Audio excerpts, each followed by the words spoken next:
નમસ્કાર વિદ્યાર્થી મિત્રો, આપનું સ્વાગત છે આપણી યુટ્યુબ ચેનલ માસ્ટર ઓફ બોટાદમાં। આજે આપણે અભ્યાસ કરીશું ધોરણ 10 વિષય ગણિત, ચેપ્ટર નંબર 14 સંભાવના। સંભાવનાની થિયરી, તમામ ઉદાહરણ અને સ્વાધ્યાયના 1 થી 8 દાખલા આપણે આગળ વિડીયોમાં મૂકેલા છે, તે તમે પ્લેલિસ્ટમાં જઈને જોઈ શકો છો।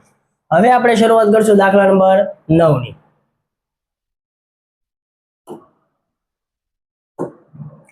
एक पेटी में 5 लाल लखोटीओ, 8 सफेद लखोटीओ અને 4 લીલી લખોટીઓ છે। એટલે કે ટોટલ કેટલી લખોટી છે? 4 ને 8 12 ને 5 17। તો સૌથી પહેલા આપણે લખશું પ્રયોગ ઈ।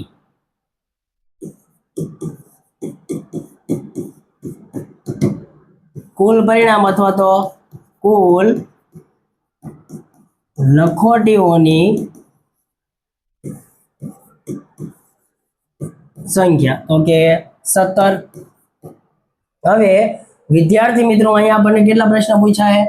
તો કે 3 પ્રશ્ન પૂછ્યા હોય તો આપણે ઘટના કેટલી લખશું? તો કે 3। એમાં લખીએ પહેલા પ્રશ્ન માટે પહેલી ઘટના એ તો કે પેટીમાંથી બહાર કાઢેલ લખોટી લાલ રંગની હોય। पेटीमांथी बहार काढेल लखोटी लाल रंगनी होय तेवा शक्य परिणाम। चलो लाल लखोटी केटली छे? तो के 5। तो अहींया लखशुं आपणे 5। बीजा प्रश्न में पूछो है सफेद लखोटी, तो के घटना बी। तो के पेटी मांथी बहार काढेल लखोटी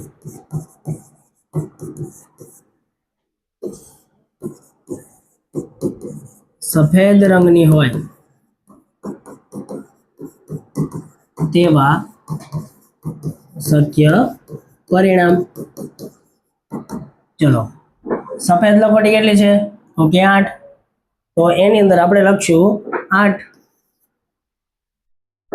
પછી ત્રીજો પ્રશ્ન આપણને પૂછ્યો છે કે લીલી ન હોય તો ઘટના સી। તો કે પેટીમાંથી બહાર કાઢેલ લખોટી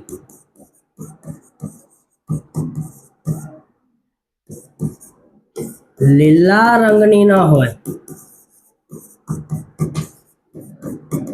તેવા શક્ય પરિણામ।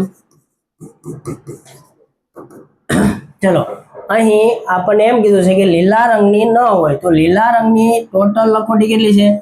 તો કે 4। तो 4 સિવાયની તમામ લખોટી લીલા રંગમાં આવે નહીં, એટલે કે 5 ને 8 13। તો અહીં આપણે લખશું 13। હવે વિદ્યાર્થી મિત્રો તમારે ગણિતની અંદર સંભાવના ચેપ્ટરમાં આ જે લાઈન લખવાની છે કે પ્રયોગ ઈ, ઘટના એ, ઘટના બી, ઘટના સી, એ જ વસ્તુની પ્રેક્ટિસ કરવાની છે। બાકી સૂત્ર મૂકીને દાખલો લખતો તો આવડશે જ તે। चलो सूत्र मूकीए और दाखलो पूरो करिए। तो के P ऑफ A बराबर शक्य परिणाम छेद में कुल परिणाम एना छेद में ई। चलो A एटले के 5 અને E एटले के 17। 5 ना छेद में 17 P ऑफ A। चलो घटना बी माटेनी संभावना तो के P ऑफ B बराबर B ना छेद में E। B एटले के 8 ना छेद में 17।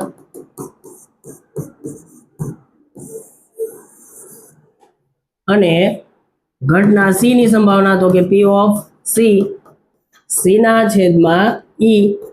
સી એટલે કે 13/17 એટલે કે P of C. અહીં આપણો દાખલા નંબર 9 પૂરો થાય છે. આગળનો દાખલો જોઈએ, દાખલા નંબર 10. ચલો, દાખલા નંબર 10, તો કે એક ગલ્લામાં 50 પૈસાના 100 સિક્કા. કેટલા સિક્કા આપ્યા છે? 50 પૈસાના 100 સિક્કા. ચલો અહીંયા ટોટલ મારી દઈએ આપણે 100 સિક્કા. 1 રૂપિયાના 50 સિક્કા, 1 રૂપિયાના 50 સિક્કા, 2 રૂપિયાના 20 સિક્કા, 2 રૂપિયાના 20, અને 5 રૂપિયાના કેટલા સિક્કા છે? તો કે 10. તો ટોટલ કેટલો થઈ ગયો? 180. તો કુલ પરિણામ કેટલું આવશે? 180. તો સૌથી પહેલા લખી નાખવી પ્રયોગ ઈ. તો કે પ્રયોગ ઈ કુલ સિક્કાઓની સંખ્યા,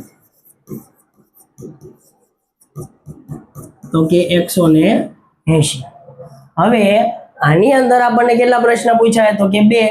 જો 2 પ્રશ્ન પૂછાય હોય તો ઘટના કેટલી લખશું આપણે? તો કે 2. તો લખીએ ઘટના.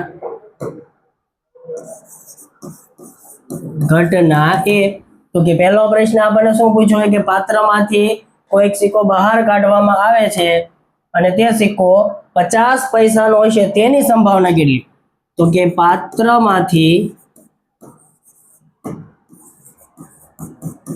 બહાર કાઢેલ સિક્કો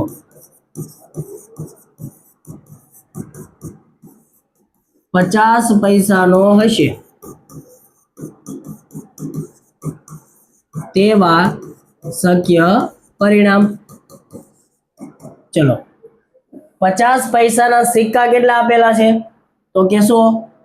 તો આની અંદર શક્ય પરિણામ કેટલા લખશું આપણે? 100. હવે બીજો પ્રશ્ન આપણને એમ પૂછ્યો હોય કે 5 રૂપિયાનો સિક્કો નહીં હોય. તો વિદ્યાર્થી મિત્રો, ઉતાવળમાં ખાસ આવા જ્યારે પ્રશ્ન આપ્યા હોય કે નહીં હોય, ત્યારે આપણે શું કરીને આવી છે? 5 રૂપિયાના સિક્કાની સંખ્યા લખીને આવી છે. પણ નહીં શબ્દ વાપરેલો હોય કે ન હોય એવું કીધેલું હોય, તો 5 રૂપિયાની જે પણ સિક્કાની સંખ્યા હોય એ સિવાયના તમામ સિક્કા ગણી લેવાના છે. તો બીજી ઘટના લખીએ. તો કે ઘટના બી, તો કે પાત્રમાંથી બહાર કાઢેલ સિક્કો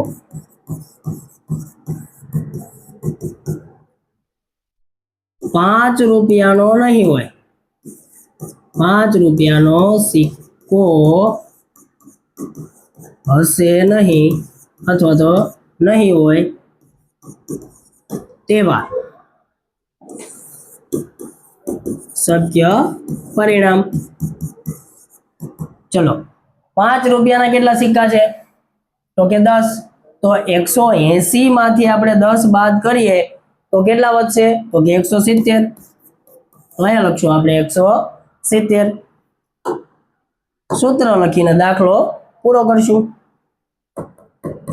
P of A બરાબર શક્ય પરિણામ છેદમાં કુલ પરિણામ એના છેદમાં ઈ. એ એટલે કે 100 અને ઈ એટલે કે 180. 0 0 ઉડી જાય. તો હવે વધ્યા શું? તો કે 10 ના છેદમાં 18. હજી અહીંયા છેદ ઉડે છે. 5 દુ 10, 9 દુ 18 એટલે કે 2 2 ઉડી ગયા. તો વધ્યું શું? 5 ના છેદમાં 9. હવે ઘટના બી ની સંભાવના, તો કે P of B બરાબર બી ના છેદમાં ઈ. બી એટલે કે 170 અને ઈ એટલે કે 180. 0 0 ઉડી જશે તો શું વધશે? 17 ના છેદમાં 18 એટલે કે P of B બરાબર 17 ના છેદમાં 18. અહીં આપણો દાખલા નંબર 10 પૂરો થાય છે. આગળ વધીએ. દાખલા નંબર 11. ગોપી પોતાના માછલી ઘર માટે દુકાનમાંથી માછલી ખરીદે છે. દુકાનદાર મોટી ટાંકીમાંથી યાદચ્છિક રીતે એક માછલી બહાર કાઢે છે. આ ટાંકીમાં 5 નર માછલી અને 8 માદા માછલી છે. ચલો હવે અહીંયા આપણને શું કીધું છે તો કે 5 નર માછલી છે અને 8 માદા માછલી છે. તો ટોટલ કેટલો થયો 5 ને 8 13. તો પ્રયોગ ઈ આપણને મળી ગયો. તો પ્રયોગ ઈ લખશું પહેલા આપણે. પ્રયોગ ઈ તો કે કુલ પરિણામ અથવા તો ટાંકીમાં રહેલી માછલીઓની કુલ સંખ્યા. તો કે 5 ને 8 13. હવે વિદ્યાર્થી મિત્રો અહીંયા આપણને કેટલા પ્રશ્ન પૂછ્યા છે તો કે ફક્ત એક જ પ્રશ્ન પૂછ્યો કે બહાર કાઢેલ નર માછલી હોય તેની સંભાવના કેટલી. તો એક જ પ્રશ્ન પૂછ્યો હોય તો આપણે ઘટના કેટલી લખશું તો કે એક જ તે. તો કે ઘટના એક. તો કે ટાંકીમાંથી બહાર કાઢેલ માછલી નર માછલી હોય તેવા શક્ય પરિણામ. ચલો નર માછલી હોય તો એની સંખ્યા કેટલી છે તો કે 5. તો એવા શક્ય પરિણામમાં કેટલા આવશે તો કે 5. બસ સૂત્ર લખવાનું. દાખલો પૂરો. P of A બરાબર શક્ય પરિણામ છેદમાં કુલ પરિણામ એટલે કે એના છેદમાં ઈ. એ એટલે કે 5 અને ઈ એટલે કે 13. P of A. અહીંયા આપણો 11મો દાખલો પણ પૂરો થાય છે. આગળ વધીએ. દાખલા નંબર 12. ચલો દાખલા નંબર 12 તો કે મોસ્ટ આઈએમપી. આ દાખલો પૂછાવાનો ચાન્સ થોડોક વધારે રહે છે. આવા પ્રશ્ન બોર્ડ વાળા વધારે ભાગે પૂછે છે. તકતીની એક રમતમાં ગોળ ફરતું એક તીર હોય છે. તીર એટલે કે એરો. તે 1 2 3 4 5 6 7 8 માંથી કોઈ એક સંખ્યા પાસે નિર્દેશ કરતું અટકે છે. એટલે કે અહીંયા તમને જે 1 થી 8 સંખ્યા દેખાય છે ત્યાં તીર કોઈ પણ સંખ્યા પાસે નિર્દેશ એટલે કે ઊભું રહે છે. અને આ સમસંભાવી પરિણામો છે અને તેમાં 4 પ્રશ્ન આપણને પૂછ્યા છે. હવે કુલ આપણને કેટલી સંખ્યા આપેલી છે 8. તો કુલ પરિણામ કેટલા થશે 8. તો પહેલા લખી નાખીએ આપણે પ્રયોગ ઈ કુલ પરિણામ અથવા તો કુલ સંખ્યા. ચલો કુલ પરિણામ લખીએ. અહીંયા કુલ પરિણામ બરાબર તો કે 8. હવે પહેલો પ્રશ્ન આપણને પૂછ્યો છે કે 8 તરફ નિર્દેશ કરે તેની સંભાવના કેટલી. હવે વિદ્યાર્થી મિત્રો અહીંયા તમે જોવો છો 1 થી 8 સંખ્યા લખી છે. એમાં 8 કેટલી વખત આવે છે તો કે એક વખત. તો આપણે ઘટના એ ના શક્ય પરિણામ કેટલા લખશું તો કે 1. ઘટના એ તો કે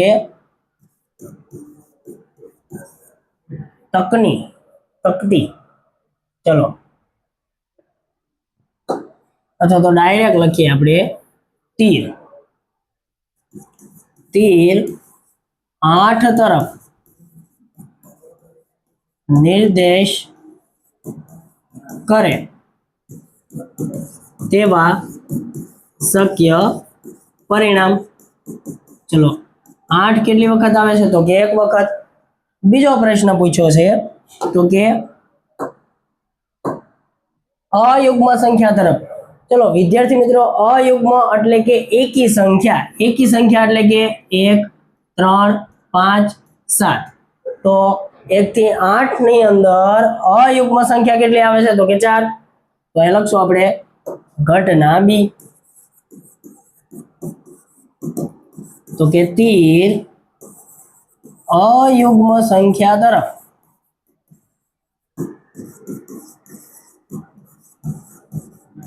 નિર્દેશ કરે તેવા શક્ય પરિણામ. ચલો એવા પરિણામ કેટલા છે તો કે 4. હવે ત્રીજો પ્રશ્ન આપણને પૂછ્યો છે કે 2 કરતા મોટી સંખ્યા તરફ નિર્દેશ કરે. ચલો આની અંદર 1 થી 8 ની અંદર 2 કરતા મોટી સંખ્યા કેટલી છે તો કે 3 4 5 6 7 8 એટલે કે 6. એવા શક્ય પરિણામ કેટલા આવશે 6. તો કે ઘટના સી તીર 2 કરતા વધારે એટલે કે 2 કરતા મોટી સંખ્યા તરફ 2 કરતા મોટી સંખ્યા તરફ નિર્દેશ કરે તેવા શક્ય પરિણામ તો કે 6. અને પછી છે 9 કરતા નાની સંખ્યા તરફ. હવે 1 થી 8 આપણે 1 થી 8 સંખ્યાની વાત કરવી તો 9 કરતા તમામ સંખ્યા નાની જ કહેવાય. તો અહીંયા પ્રશ્નમાં આપણને એમ પૂછ્યું કે 9 કરતા નાની સંખ્યા તો 8 એ 8 પરિણામ લઈ લઈશું આપણે તો કે ઘટના ડી તીર 9 કરતા નાની સંખ્યા તરફ નિર્દેશ કરે. 9 કરતા નાની સંખ્યા તરફ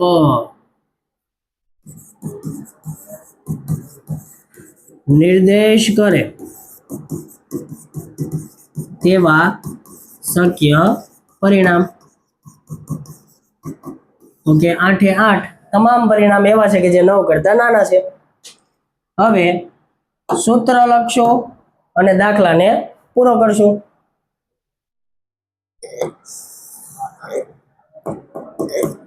P of A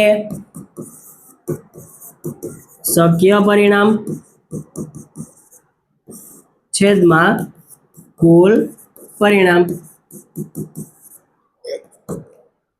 એના છેદમાં ઈ.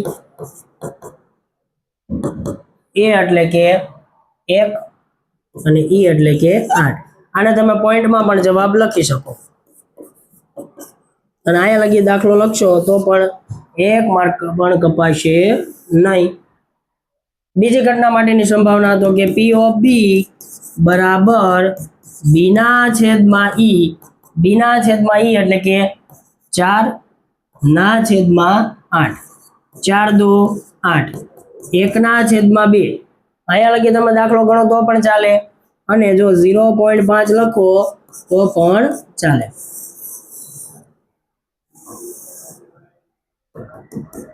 P of C એટલે કે ઘટના C ની સંભાવના તો કે C ના છેદમાં E. C એટલે કે 6 છેદમાં E એટલે કે 8 3 દુ 6 4 દુ 8 3 ના છેદમાં 4 અથવા તો 0.75. અને છેલ્લી ઘટના D તો કે P of D બરાબર D ના છેદમાં E એટલે કે 8 ના છેદમાં 8 8 8 ઉડી જાય એટલે શું વધશે 1 તો કે P of D બરાબર 1. હવે 12મો દાખલો અહીંયા પૂરો થાય છે. આગળ વધીએ આપણે દાખલા નંબર 13. દાખલા નંબર 13 તો કે પાસાને એકવાર ફેંકવામાં આવે તો. ચલો અહીંયા એક પાસાની વાત કરી છે તો કુલ પરિણામ કેટલા આવશે તો કે 6. પ્રયોગ ઈ તો કે પાસાને એક વખત ઉછાળતા મળતા કુલ પરિણામ તો કે 6. કયા 6 તો કે 1 2 3 4 5 6. હવે પ્રશ્ન કેટલા પૂછાય તો કે 3. તો આપણે ઘટના કેટલી લખવાની થશે 3. પહેલી ઘટના લખીએ ઘટના એ તો કે અવિભાજ્ય સંખ્યા હોય તેની સંભાવના કેટલી? પાસાને ઉછાળતા તેના પર અવિભાજ્ય સંખ્યા મળે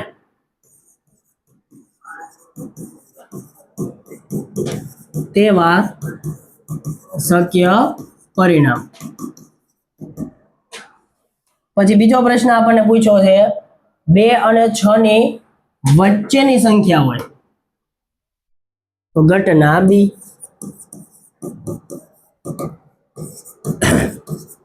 પાસાને ઉછાળતા તેના પર નો અંક 2 અને 6 વચ્ચેની સંખ્યા હોય તેવા શક્ય પરિણામ. ચલો પછી ત્રીજો પ્રશ્ન પૂછો અયુગ્મ સંખ્યા હોય ઘટના સી. પાસાને ઉછાળતા તેના પર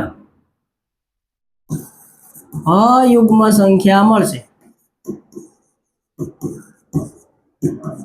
તેવા શક્ય પરિણામ.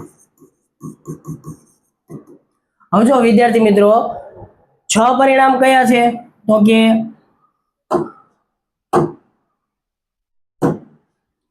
1 2 3 4 5 અને 6. હવે પહેલા પ્રશ્નમાં આપણને શું પૂછ્યું છે તો કે અવિભાજ્ય સંખ્યા. અવિભાજ્ય સંખ્યા તો કે આ 1 થી 6 ની અંદર અવિભાજ્ય સંખ્યા કઈ કઈ આવશે? એક તો 2 3 અને 5. એટલે કે કુલ 6 પરિણામની અંદર અવિભાજ્ય સંખ્યા હોય એવા કુલ પરિણામ કેટલા છે તો કે 3. તો આપણે આની અંદર શક્ય પરિણામ કેટલા લખશું પહેલી ઘટનામાં તો કે 3. પછી બીજી ઘટનામાં આપણને પૂછ્યું છે 2 અને 6 ની વચ્ચેની સંખ્યા. તો થિયરીનો લેક્ચર હતો ત્યારે મેં તમને સમજાવ્યું છે કે વચ્ચે કીધું અને સુધી કીધું એમાં કેટલો તફાવત છે. 2 અને 6 ની વચ્ચે કીધું છે તો 2 અને 6 ગણવાના નથી, એની વચ્ચેની સંખ્યા ગણવી તો કે 3 4 અને 5. એટલે કે શક્ય પરિણામ કેટલા થશે તો કે આમાંય તે 3 તો અહીંયા કરશું 3. પછી અયુગ્મ સંખ્યા. અયુગ્મ સંખ્યા એટલે શું તો કે એકી સંખ્યા. તો 1 થી 6 ની અંદર એકી સંખ્યા કેટલી આવશે તો કે 1 3 અને 5. તો આની અંદર પણ શક્ય પરિણામની સંખ્યા કેટલી આવશે તો કે 3. હવે જો એવું દર વખતે ગોખવાનું તો નથી, પણ જે વિદ્યાર્થીને ખાલી પાસિંગ માર્ક લાવવાના છે અને કાંઈ ટપો પડતો જ નથી તો જ્યારે પણ એક પાસાવાળો પ્રશ્ન પૂછાય એટલે આખું બંધ કરીને 3/6 લખીને આવતું રહેવાનું. કોઈ પણ હોય તેના શક્ય પરિણામ મોટા ભાગે 3 જ આવે છે દાખલાની અંદર. જેટલા પણ બોર્ડની અંદર પૂછાય, સ્વાધ્યાયની અંદર પૂછાય, મોટા ભાગે શક્ય પરિણામની સંખ્યા શું આવશે 3. એટલે કે ગોખવાનું નથી, પણ જેને ખાલી પાસિંગ થવાનું છે અને ચેપ્ટરમાં કાંઈ ખબર જ નથી પડતી એને જ્યારે પણ એક પાસાવાળો પ્રશ્ન પૂછાય ત્યારે શક્ય પરિણામ શું લખી નાખવાના 3, એટલે રોકડા માર્ક. હવે સૂત્ર મૂકીને દાખલો આપણે પૂરો કરશો. P of A બરાબર શક્ય પરિણામ છેદમાં કુલ પરિણામ એના છેદમાં ઈ. એના છેદમાં ઈ એટલે કે બધામાં ઈ જ આવશે. 3/6. 3 દુ 6 એટલે કે 1/2. P of A બરાબર 1/2. બધામાં શક્ય પરિણામ અને કુલ પરિણામ સરખા જ છે એટલે કે બધામાં 1/2 આવશે. 3/2 એટલે 1/2.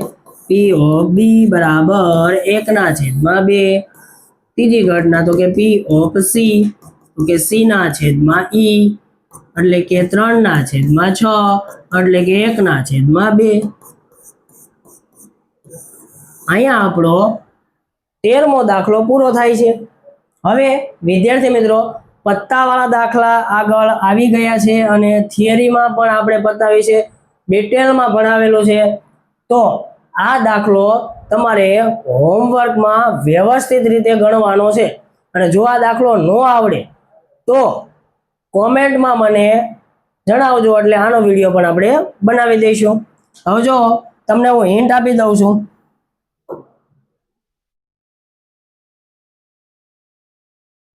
ચલો સૌથી પહેલા તો 52 પત્તા છે. એમાં લાલ રંગનો